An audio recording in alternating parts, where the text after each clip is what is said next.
कौन थी वो? मैं 8 महीने की प्रेग्नेंट थी और अपनी डिलीवरी के लिए अपने मायके गई थी। माँ ने मुझे फोन पर बताया, घर के पीछे की तरफ जो खाली जमीन थी ना, वहाँ पर एक नया कमरा बनवा लिया है।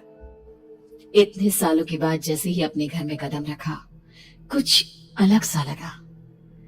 माँ, ये घर के पीछे की तरफ नया कमरा बनवाने की क्या जरूरत थी? अरे बेटा, घर के पीछे दूर दूर तक खाली जमीन है। तेरे पापा को कई दिनों से लग रहा था कि यहाँ पर एक कमरा बनवा लेंगे तो ताजा हवा मिल जाया करेगी।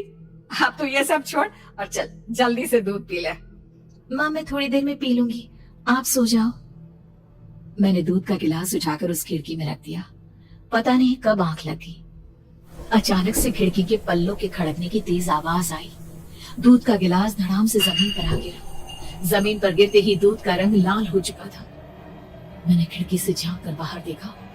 चारों तरफ धूप अंधेरा था। उस अंधेरे की तरफ से कुछ आवाजें आ रही थी, जैसे छोटे बच्चे आपस में खिलखिलाकर मस्ती कर रहे हो।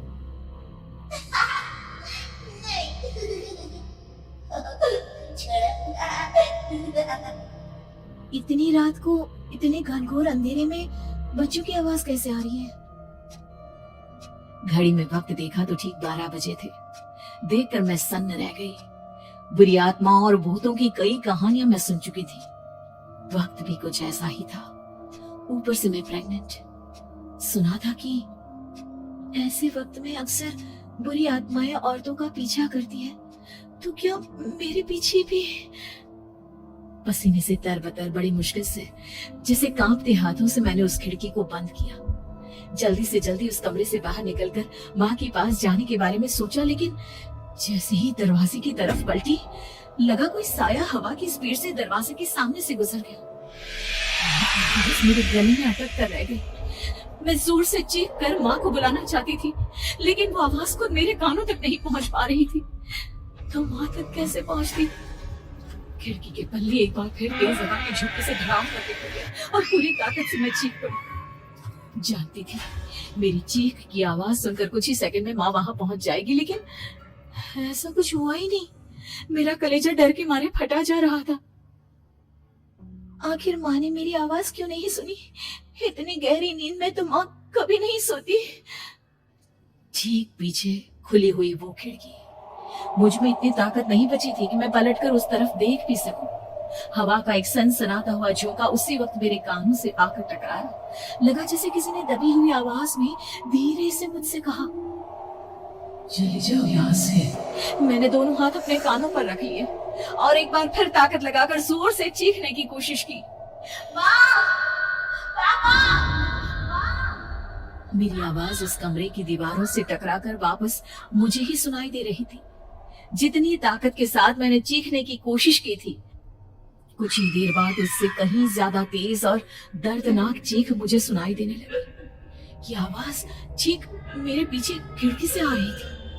वो आवाज मेरे कानों में पिघलते हुए लोहे की तरह गिर रही थी। उन आवाजों में हैवानियत थी। वो आवाजें किसी इंसान की नहीं है, इतना मैं समझ चुकी थी। कांप रहे हाथों से मैंने अंधेरे में कुछ ढूंढने की कोशिश की। तभी अचानक मेरा हाथ बेड पर रखी टॉर्च पर पड़ा। किसी तरह ताकत लगाकर टॉर्च का बटन ऑन किया, लेकिन ये क्या? सामने दरवाजे पर 3 छोटी लड़कियां खड़ी हुई थी।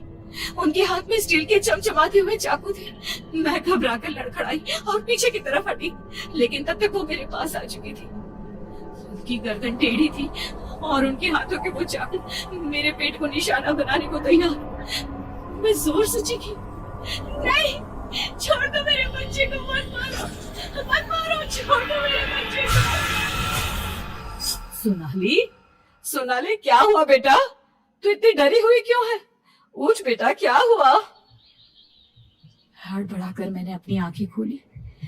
देखा तो दिन निकल आया था। माँ मुझे जगा रही थी। मेरा चेहरा पूरा पसीने से लथपथ था। क्या हुआ बेटा? तुमने कोई बुरा सपना देखा क्या? मैं अभी तक अपने पूरे होश में नहीं थी। वो मेरे बच्चे को मार देगी माँ। वो लड़की मेरे बच्चे को। मैंने घबराकर अपने पेट को छुआ। सब कुछ ठीक था। और वो दूध जो रात को यहाँ पर गिर गया था, उसका रंग लाल हो गया था। माँ ने हंसते हुए दूध का गिलास मुझे दिखाया।